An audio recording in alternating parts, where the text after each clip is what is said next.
अपने हमरा कलाम हक को लेके आए हैं। मेरे साथ लूका रसूल की अंजील और उसका 23वां बाब निकालेंगे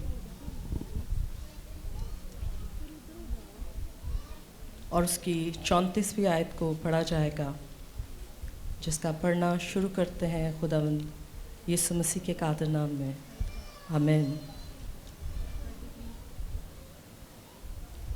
यीशु ने कहा, ऐ बाप इनको माफ़ कर, क्योंकि ये नहीं जानते कि क्या करते हैं। एक बार फिर दोहराया जाएगा कि यीशु ने कहा, ऐ बाप इनको माफ़ कर, क्योंकि ये जानते नहीं कि क्या करते हैं। मेरे अजीज़ों,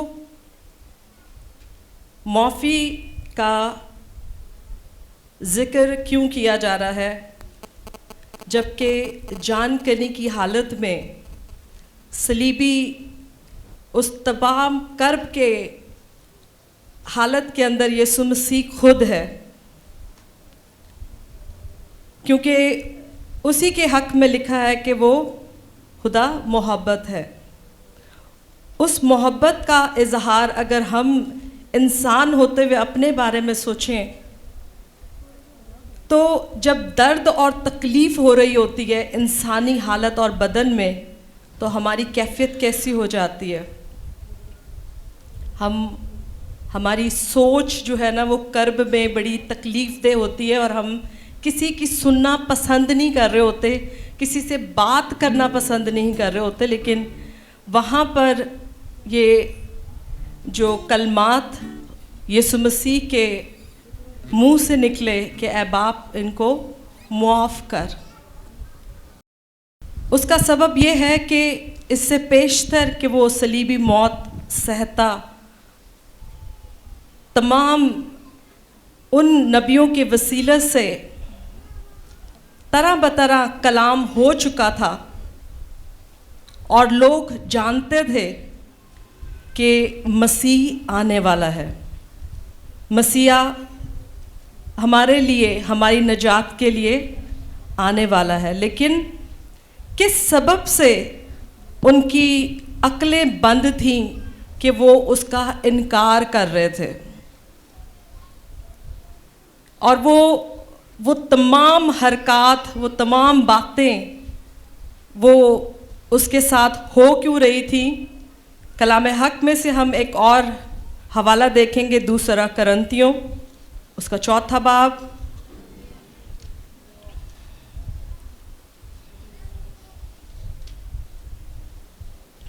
और उसकी 4थी आयत। यानी उन बेईमानों के वास्ते जिनकी अक्लों को इस जहान के खुदा ने अंधा कर दिया है, ताकि मसीह जो खुदा की सूरत है उसके जलाल की खुशखबरी की रोशनी उन पर ना पड़े। क्योंकि यीशु मसीह इस दुनिया में आया और वो खुदा की सूरत पर पैदा हुआ, जिस तरह से उसने हमें भी अपनी सूरत पर पैदा किया था। तो इस जहान का खुदा कौन है? अबलीस। उसी अबलीस ने उनकी अक्लों को अंधा कर रखा था, और यही सबब था कि वो उसका इनकार कर रहे थे कि वो सलीबी मौत के लिए उसको शोर करके, वावेला मचा के इसको सलीब दे दिए जाए। और यही सबब था कि खुदा ने उस कर्ब में भी यीशु मसीह ने बोला कि ए खुदा इनको माफ़ कर, ए बाप, कि ये नहीं जानते कि क्या करते हैं। आज भी बेशक के हम रोज़ कलाम भी पढ़ते हैं, दुआ भी करते हैं, जानते भी हैं और इन तमाम त्योहारों को मनाते हैं, तो क्या हम इस बात का इकरार करते हैं कि उन लोगों के पास जिनकी अक्लों को आज भी अबलीस ने बंद कर दिया है, क्या हमारे अंदर ये बात है कि हम उनके लिए दुआ करें, घुटने टेके आजिज़ी दिखाएं, जैसा खुदा के अंदर थी वो आजिज़ी, और वो हमारे लिए दरमियानी बना, शफायती रूह में रहता था, और आज भी वो खुदा के दाहिने हाथ बैठा है और हमारी शफायत करता रहता है। तो हम हमेशा त्यौहार मनाते हैं, और अब बल्कि हम कल भी इस बात का जिक्र कर रहे थे कि बड़े तकद्दुस के साथ इन त्यौहारों को मनाया जाता है। लेकिन सबसे बड़ी बात है कि जिस सबब से खुदा ने अपने बेटे को भेजा, उसको वसीला बनाया कि हमारा कफ़ारा हो, उसकी मर्ज़ी पूरी हो हमारे बीच में, कि हम उस बात को जो खुदा की है, कि हमारे अंदर वही आजिज़ी हो, वही शफायती रूह हो, कि हम उस मोहब्बत को जो उसके बेटे के वसीले से हमारे दिलों में डाली गई है पूरी की जाए। चर्चिज़ के अंदर मेरे अजीज़ों ज़रूरत है कि हम लोग मोहब्बत से भर जाएं, गरमाए जाएं, और उसी आजिज़ी के साथ उस कलाम को, उन त्यौहारों को मनाते वक्त हमारे बीच में सिर्फ रसूमात ना हो बल्कि सच्चाई हो, क्योंकि राह हक और ज़िंदगी वो है, सच वो है। तो उस सच्चाई को बांटना भी हमने उसी तरह से ही है जैसे यीशु मसीह ने हमारे लिए वो राह तैयार की। हम खून खरीदे गए हैं, कीमती लहू से उसने हमें ख़रीदा है। तो हमारे बीच में मुआफ़ी का रूह सिर्फ उस सबब से आ सकता है जब हमारे अंदर मोहब्बत और सच्चाई वैसी ही होगी बैन जैसे यीशु मसीह के बीच में उस वक्त भी थी और आज भी है, क्योंकि वो आजकल बल्कि अब तक यकसा खुदावंद है। तो खुदावंद आपको कसरत से बरकत दे, और इस बात के लिए कि आज इस कलाम को मैं इस बात को बांटने आई हूँ कि मुआफ़ी का रूह, माफ़ कर देना, ये सबसे बड़ी और उम्दा बात है। और मोहब्बत में हम बढ़ते ही तब हैं, और ये सिर्फ दिखावे की नहीं होती है कि सॉरी कर दिया जाए, बल्कि मुआफ़ कर देने के बाद सब चीज़ें मिट जाती हैं, बल्कि रिश्ते उस्तवार होते हैं और मजबूत हो जाते हैं। और यही सबब था कि उसने मुआफ़ करके हमारे लिए वो रिश्ता उस्तवार किया कि जहाँ वो खुद बेटा बना, हमें भी उसने बेटे और बेटियां होने का हक बख्शा। और हम आज के दिन इस पहले कलमे के आगाज़ से ही अपने दिलों को खोलें, अपने जहनों को खोलें कि कलाम हक में हम रस्मी ज़िंदगी नहीं बल्कि रूहानी ज़िंदगी में आगे बढ़ेंगे। God bless you all. मेरे अजीज़ों, मेरे साथ निकाले लूका उसका 23 बाब और उसकी 43 आयत।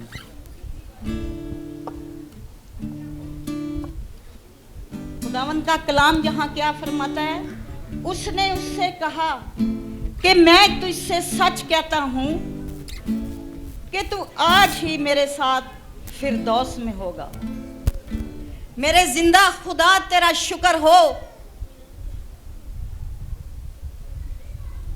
आपने गुनाहगारों को यहाँ पर जमा कर लिया। यहाँ पर आपने अपना आइन बता दिया, सिखा दिया कि मैं हूँ जिंदा खुदा जो मुआफ करने की कुदरत रखता हूँ। मेरे अजीजों, इस जगह पर 2 डाकू थे जो तरह तरह की बातें कर रहे थे,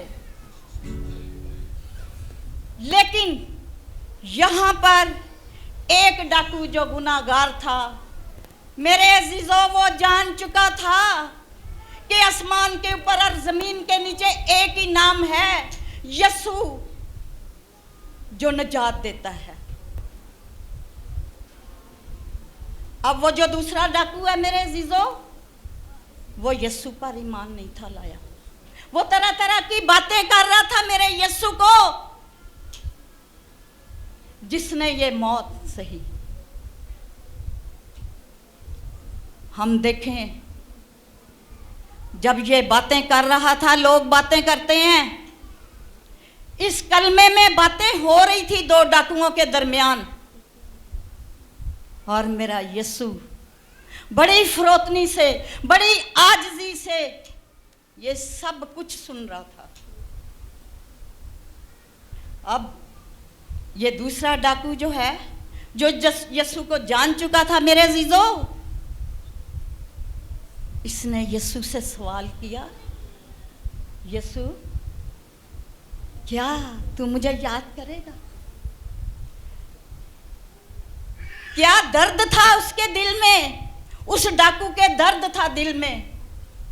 वो जान चुका था, वो निजात को जान चुका था कि जो कोई निजात पा लेता है वो जिंदगी पाता है।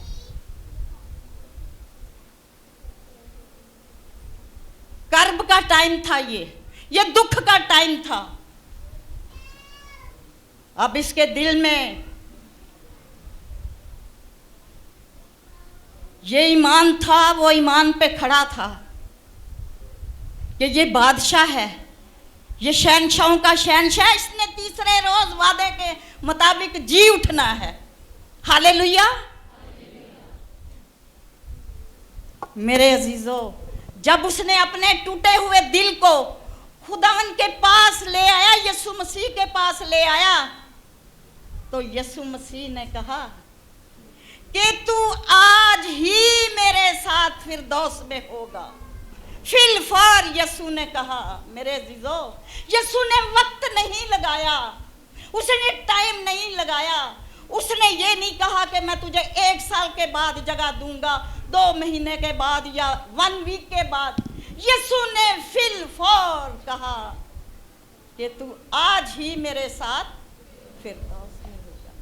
मेरे अजीजा, मत घबराएं, गुनाहगार मत घबराएं कि हम गुनाह आलूद जिंदगी बसर कर रहे हैं। मेरा और आपका मसीहा सच्चा खुदा जो कामों पर फतह हुआ, वो हमें धोने की कुदरत रखता है। यहां पर वो डाकू जो था बच गया, बच गया कि नहीं? आज भी बहुत से बच गए हैं और बच जाएं, वो यीशु के पास आ जाएं, कुदरत वाले खुदा के पास आ जाएं, जो जिंदगियों को तब्दील कर देता है, जो रुख बदल देता है, जो गुनाहों को धो डालता है। इस डाकू के जब गुनाह धुल गए तो ये कैसे हो गया? ये बर्फ की मानंद शफाफ हो गया, इसकी ज़िंदगी में कोई बात ना रही, ये तब्दील हो गया। यीशु ने इसे तब्दील कर दिया। आज भी यीशु चाहता है कि हम तब्दील हों। यूहन्ना की इंजील उसका 19वां बाब और उसकी 26वीं और 27वीं आयत। यीशु ने अपनी माँ और उस शागिर्द को जिससे मोहब्बत रखता था पास खड़े देखकर माँ से कहा कि ऐ औरत, देख तेरा बेटा ये है। फिर शागिर्द से कहा, देख तेरी माँ ये है। यहाँ पर हम देखते हैं यीशु मसीह की अपनी माँ के लिए मोहब्बत। और यीशु मसीह के स्लीब के पास उसकी माँ और चंद ख़वातीन मौजूद थीं, और उन ख़वातीन की मौजूदगी एक रूहानी मफ़हूम की हामिल है। वहाँ पर इन ख़वातीन का खड़ा होना कोई मामूली बात नहीं थी, बल्कि वो यीशु मसीह के साथ अपने ईमान और उस अहद के साथ खड़ी थीं जो उन्होंने यीशु मसीह के साथ किया था। यहाँ पर हम दूसरे हिस्सा में देखते हैं, यीशु मसीह ने अपनी माँ और उस शागिर्द जिससे मोहब्बत रखता था। यूहन्ना 19वां बाब और 26वीं आयत। इस आयत में अगर देखा जाए तो यहाँ पे हम यीशु मसीह की मोहब्बत को देखते हैं। यीशु मसीह की अपनी माँ के साथ मोहब्बत फितरी थी, जिसका हम बयान नहीं कर सकते। लेकिन देखा जाए तो मुकद्दस यूहन्ना के साथ भी यीशु मसीह की मोहब्बत फितरी थी। मुकद्दस यूहन्ना को यीशु मसीह का अजीज़ शागिर्द कहा गया है, और यूहन्ना यीशु मसीह का अजीज़ शागिर्द है नहीं, बल्कि यीशु मसीह का पैरोकार भी है। और यहाँ पर दूसरा लफ्ज़ मोहब्बत है। अहम लफ्ज़ जिस पर हम गौर करेंगे। यहाँ पर मुक़द्दस यूहन्ना ने खुदावंद यीशु मसीह में खुदा बाप की इलाही मोहब्बत के तजुर्बा की बुनियाद पर ही इस नज़रिए को पेश किया है। और यहाँ पर देखा जाए तो खुदा मोहब्बत है। पहला यूहन्ना उसका 4 बाब और उसकी 16वीं आयत निकालें।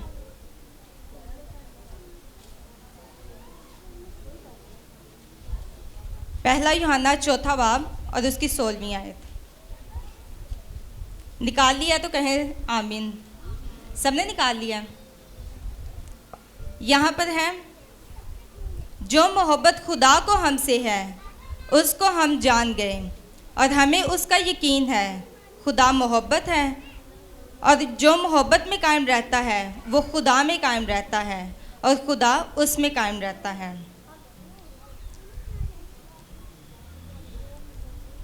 फिर हम उसी आयत में आएंगे, यूहन्ना 19वां बाब और उसकी 26वीं और 27वीं आयत। यहाँ 2 हिस्से हैं, एक माँ से कहा और फिर शागिर्द से कहा।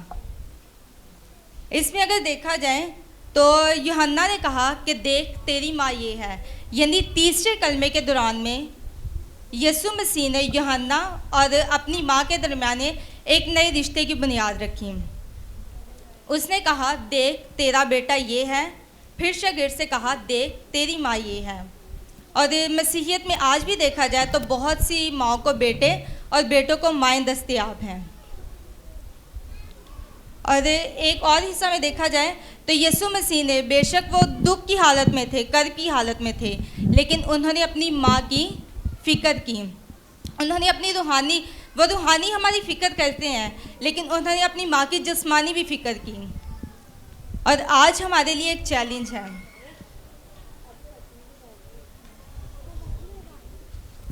क्योंकि खुदा मूसवी शरीयत में भी है तो अपने बाप की और अपनी माँ की इज़्ज़त कर, और इसके साथ वादा भी है। और नए अहदनामा में भी माँ बाप की इज़्ज़त के बारे में बताया गया है।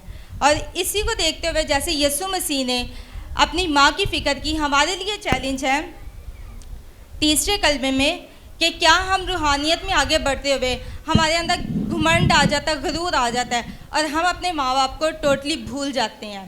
हेलो, ऐसा ही है, हम अपने माँ बाप की फ़िक्र नहीं करते और अपने माँ बाप को मुकम्मल तौर पर भूल जाते हैं। लेकिन यहाँ पर यीशु मसीह ने दुख में होते हुए भी अपनी माँ की फ़िक्र की है। आज हमारे लिए चैलेंज है, क्या हम रूहानियत में आगे बढ़ते हुए अपने माँ बाप को भूल जाते हैं? हमने अपने माँ बाप को नहीं भूलना, बल्कि बेशक हम खुशी में हो गमी में हो, हमें अपने माँ बाप की इज़्ज़त करनी है और हमेशा उनके साथ वफादार रहना। खुदावंद आप सबको बरकत दें, आमीन। मसीह यीशु के बाबरकत नाम में आप सबको मेरी तरफ से सलाम।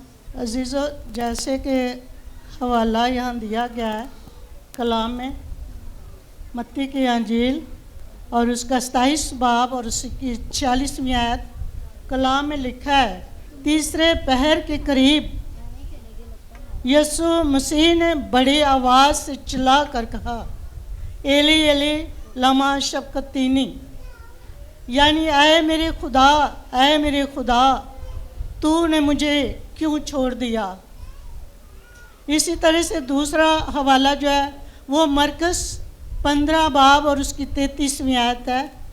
वहाँ पे भी ये कलमा रिपीट है, अलोही अलोही लमा शबक्तनी, जिसका तर्जुमा बिल्कुल वही है, ऐ मेरे खुदा तूने मुझे क्यों छोड़ दिया। अजीज़ों, ये कलमा 2 ज़ुबानों का मिक्सचर है। इसमें कुछ अरामी ज़ुबान के लफ्ज़ हैं और कुछ इब्रानी के। जैसे कि हमारे पाकिस्तान में भी काफ़ी ज़ुबानें, 3-4 ज़ुबानें हैं, लेकिन अगर फ़ारसी देखें तो फ़ारसी में लश्कर है, हर ज़ुबान का फ़ारसी में एक लफ्ज़ आता है। इसी तरह से ये कलमा जो है ये मिक्सचर है 2 ज़ुबानों का। सो इस कलमा कुफारा भी कहते हैं और दूसरा कलमा विछोड़ा भी इसे कहा जाता है, इसलिए कि खुदा यीशु मसीह ने इस कलमे में फरमाया है कि ऐ मेरे खुदा तूने मुझे क्यों छोड़ दिया। याद रहे यीशु मसीह को सुबह 9 बजे सलीब पर लटकाया गया था। और जैसे कि हमने पहला कलमा सुना, पहला कलमा यीशु मसीह ने 9:30 बजे अरशाद फरमाया, ऐ बाप इनको माफ़ कर, क्योंकि ये नहीं जानते कि ये क्या करते हैं। सो इसी तरह से दूसरा कलमा यीशु मसीह ने 9:30 और 10 के दरमियान अरशाद फरमाया, मैं तुझसे कहता हूँ कि तू आज ही मेरे साथ फरदौस में होगा। सो अजीज़ों, इसी तरह से तीसरा कलमा खुदा यीशु मसीह ने 12 बजने में चंद मिनट बाकी थे तो अरशाद फरमाया, ऐ औरत देख ये तेरा बेटा, और फिर शागिर्द से कि ये तेरी माँ। सो हम देखते हैं कि ये कलमा जो है वो इस कलमे के बाद यकदम अंधेरा हो जाता है। जैसे कि यहाँ पे मत्ती की अंजील उसका 27 बाब और उसकी 45 आयत में भी लिखा हुआ है कि वो दोपहर से लेकर तीसरे पहर तक तमाम मुल्क में अंधेरा छाया रहा। सो इसके बाद सूरज गुरूब हो गया, जिसकी वजह से अंधेरा छा गया था। और ये अंधेरा अचानक ना हुआ था, बल्कि ये 740 वर्ष पहले इसकी पेशन गोई हो चुकी थी। और ये पेशन गोई जो है आमोस नबी ने इसकी नबूवत की थी। जैसे कि आमोस 8 बाब उसकी 9वीं आयत में खुदावंद खुदा फरमाता है, उस रोज़ आफताब दोपहर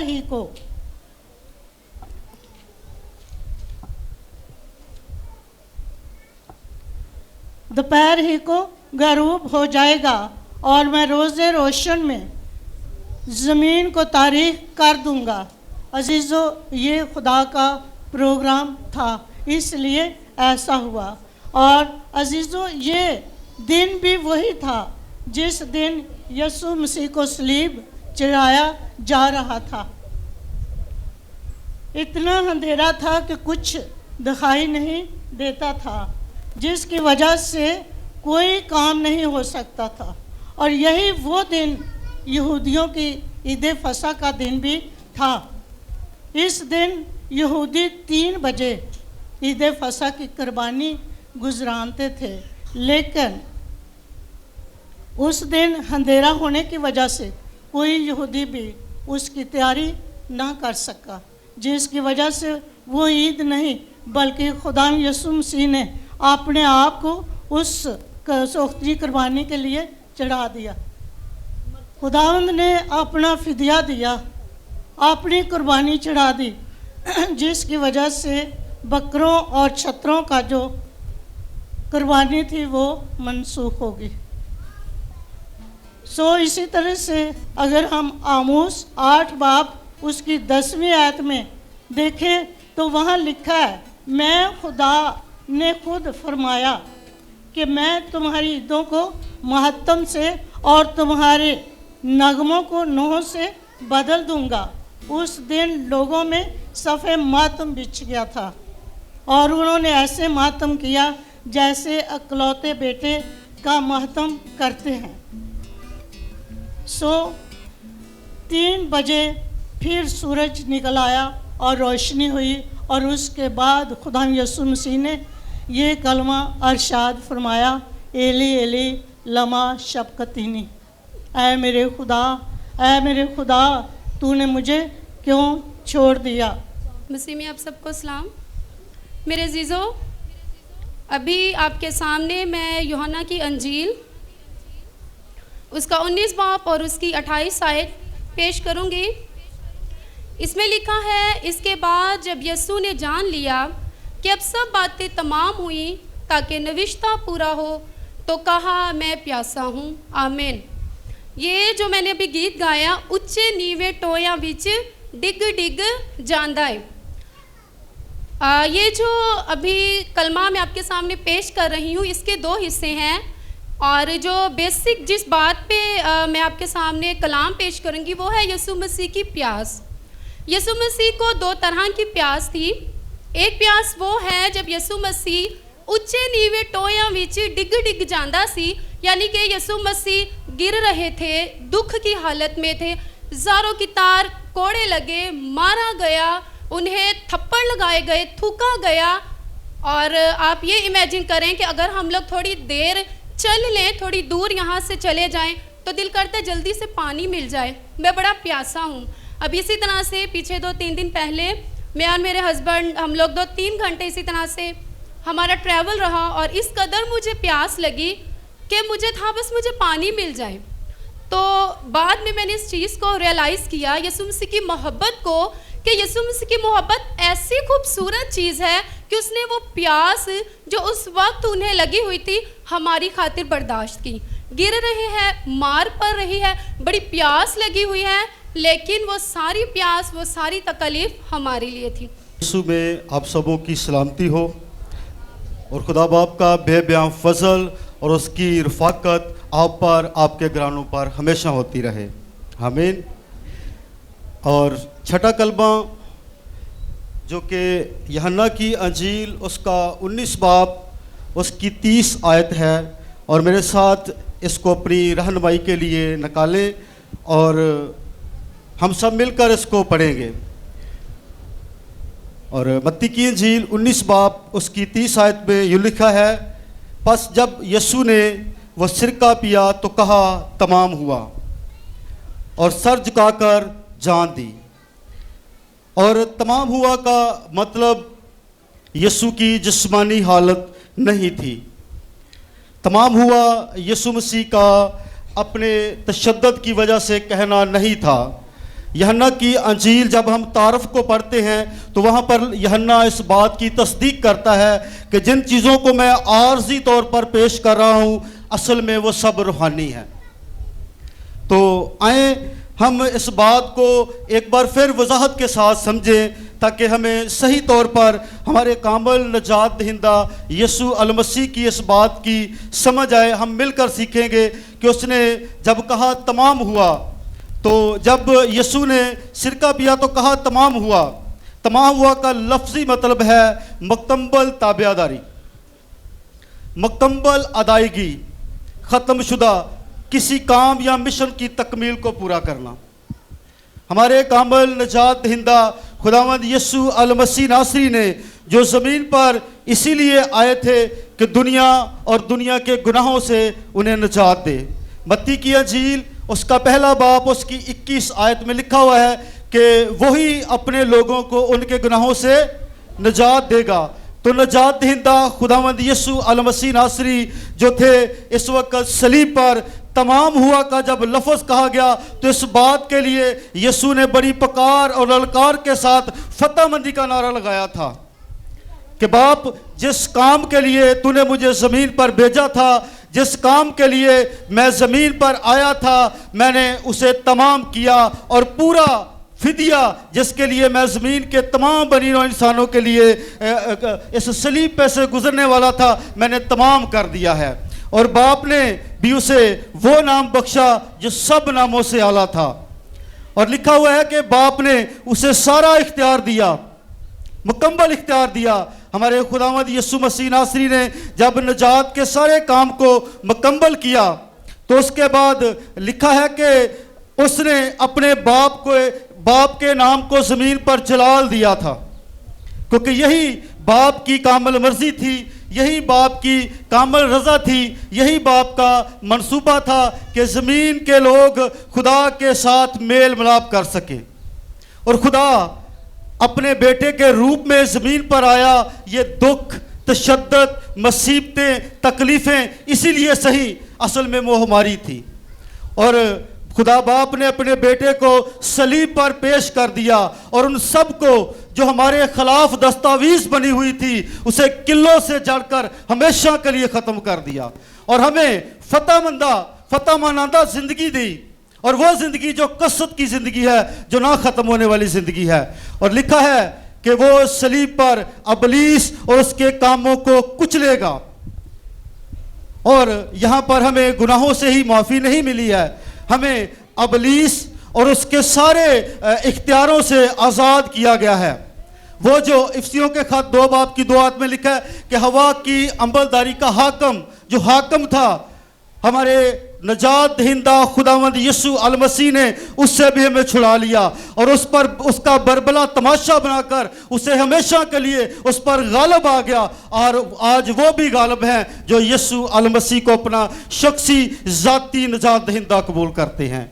और हमें दुखों से रहाई मिली, हमें गुलामी से आज़ादी मिली और हमारा खुदा बाप के साथ रिश्ता मेल मिलाप के साथ अब्दी बहाल कर दिया गया। और खुदा बाप ने इसलिए खुदा बाप ने अपने बेटे को ज़मीन पर भेजा था कि वो दुनिया के लोगों को खुदा के साथ मेल मिलाप करवा सके। सो उसके बेटे ने कमाल वफादारी के साथ, ताबियादारी के साथ पूरा फिदिया देकर उसे अदा किया। आज हम जितने मसीही लोग हैं, बाइबल से वाबस्ता हैं, हमें चाहिए कि यीशु अल मसीह का फिदिया अपनी ज़िंदगी में कबूल करें, ताकि बाप ने तो अपने बेटे को ज़मीन पर भेजा था कि हम बाप के साथ वही फेलोशिप कर सकें जिसके लिए उसने अपने बेटे को ज़मीन पर भेजा था। क्योंकि गुनाह की वजह से हम खुदा से दूर हो चुके थे और ये दूरी इस कदर बढ़ चुकी थी कि कोई भी ज़मीन पर परफेक्ट ना खुदा को मिला जो खुदा और इंसान के दरमियान रफाकत कायम कर सके। रोमियो 3 बाब उसकी 23 आयत में लिखा है कि सब ने गुनाह किया और खुदा के जलाल से महरूम हैं। खुदा ने ज़मीन पर निगाह की, कोई परफेक्ट नहीं था जो खुदा के लिए कोई अच्छा प्लान करके लोगों को खुदा तक पहुंचा सकता था। बछड़े, बैल, बकरे जो भी कुर्बान हैकल में किया जाते थे वो नाकाफ़ी थे, वो साल ब साल होते रहे, लेकिन बाप ने अपने बेटे को ज़मीन पर भेजा। वो एक ही बार कुर्बान होकर वही अपने खून को लेकर पाक तरीन मकाम तक पहुंचा और हैकल का पर्दा ऊपर से नीचे तक चाक हुआ। वो इस चीज़ की अलामत थी कि हमारा बाप हमसे मिल चुका है, हमारी रफाकत बहाल हो चुकी है, हमें मुकम्मल निजात मिल चुकी है। ये खुदा का प्लान था कि इंसान जो गुनाह के इवज़ मुझसे दूर हुआ है, मेरा बेटा उनका इफ्जी बने और मैं उनके साथ दोबारा फेलोशिप कर सकूं। सो मुझे और आपको आज इस कलाम के वसीला से खुदा बरकत दे। God bless you all. Thank you. Praise God, praise God. खुदा उनका शुक्र हो, खुदा उनके नाम को इज़्ज़त और जलाल मिले। और हम देखेंगे खुदा के पाक कलाम में से लूका की अंजील उसका 23 बाब और उसकी 46 आयत। लूका की अंजील उसका 23 बाब और उसकी 46 आयत। यहाँ पे लिखा है, फिर यीशु ने बड़ी आवाज़ से पुकार कर कहा, ऐ बाप, मैं अपनी रूह तेरे हाथों में सौंपता हूँ। और ये कहकर दम दे दिया। आमीन आमीन। तो मेरे अजीज़ों, यहाँ पे जैसे आपने कलमात को सुना, खुदा यीशु मसीह ने ना सिर्फ मुआफ़ किया जिन्होंने उसको दुख दिया, बल्कि हम तरतीब से सब सुना। और फिर जब यीशु मसीह पर सारी दुनिया के गुनाह, मेरे और आपके सारी दुनिया के गुनाह थे, और लिखा है खुदा ने कहा कि ऐ मेरे खुदा तूने मुझे क्यों छोड़ दिया। तो खुदा ने इसलिए छोड़ा क्योंकि सारी जो दुनिया के गुनाह थे वो यीशु पर थे, और खुदा पाक खुदा है, वो गुनाहों को देख नहीं सकता। और यीशु मसीह ने हमारी पूरी कीमत अदा की। और एक जो इब्रानी में एक तर्जमा है कि तमाम हुआ कि पेड इन फुल, पूरी कीमत अदा कर दी गई है। आपके जो बीमारियां हैं, तकलीफ़ें हैं, गुर्बत है, लानत है, एक एक की पूरी कीमत अदा कर दी गई है। लेकिन जो प्रॉब्लम है वो ये है कि जो कुछ हमको बख्शा गया है, रूहानी आलम में जो कुछ दिया गया है, लिखा है कि खुदा ने यीशु मसीह में हमको रूहानी आलम में सब कुछ दे दिया है। फिर हम पतरस के ख़त में पढ़ते हैं कि जो बातें ज़िंदगी और दीनदारी के से मुतल्लिक हैं वो सब उसने बख्श दी हैं। लेकिन मेरे अजीज़ों, हम जो खुदा के वादे हैं उनको लेते नहीं अपनी ज़िंदगियों में, और हम एक भरपूर कसरत की ज़िंदगी जो यीशु देने आया है उसको नहीं गुजार पाते। तो यहाँ पे ये जो आखिरी और 7वां कलमा है, यीशु मसीह ने लिखा है कि बड़ी आवाज़ से पुकार कर कहा, आए बाप। तो यीशु मसीह जो था वो जानता था कि मैं और मेरा बाप एक हैं। तो वो अपनी जो रूह है वो खुदा बाप के सुपुर्द करता है। वो कहता है कि मैं अपनी रूह तेरे सुपुर्द करता हूँ, तेरे हाथों में सौंपता हूँ। और मेरे अजीज़ों, जब हम अपनी रूहों को, अपनी ज़िंदगियों को, अपने ख़ानदानों को, एक एक चीज़ को जब खुदा के हाथों में सौंपते हैं तो हम महफूज रहते हैं। हम यूहन्ना की अंजील में पढ़ते हैं, वहाँ पे लिखा है खुदा यीशु ने कहा कि मेरी जो भेड़ें हैं वो मेरी आवाज़ सुनती हैं और वो मेरे पीछे पीछे चलती हैं, और मैं उनको हमेशा की ज़िंदगी देता हूँ और उनको मेरे हाथ से कोई छीन नहीं सकता। तो इसी तरह खुदा यीशु मसीह ने जो अपनी रूह थी वो खुदा बाप के हाथों में दे दी। तो हम देखते हैं फिर स्तिफनस के बारे में, ईमाल की किताब उसका 7 बाब और आखिरी आयत में लिखा है कि जो स्तिफनस था जब उसको संसार कर रहे थे तो वो उनके लिए दुआ कर रहा था। फिर वो कहता है खुदा यीशु, मैं अपनी रूह तेरे हाथों में देता हूँ। और हम देखते हैं कि ये इंसान जो है, जब वो इंसान के हाथों में पड़ा तो ये इंसान उसको संसार करता रहा, लेकिन वो कहता है मैं अपनी रूह तेरे हाथों में देता हूँ। ये एक बहुत खूबसूरत हवाला है, वो हम पढ़ेंगे। मैं चाहता हूँ कि आप ध्यान से सुने कि ये है इंसान, और खुदा के हाथ में पड़ना कितना ही महफूज है, कितने हम सिक्योर होते हैं। वो हमारा ऊंचा बुर्ज, छिपने की जगह, महकम किला है। लेकिन इंसान जो है, इसके बारे में हम पढ़ते हैं, और ये लिखा है 2 शमूएल और उसका 22 बाब,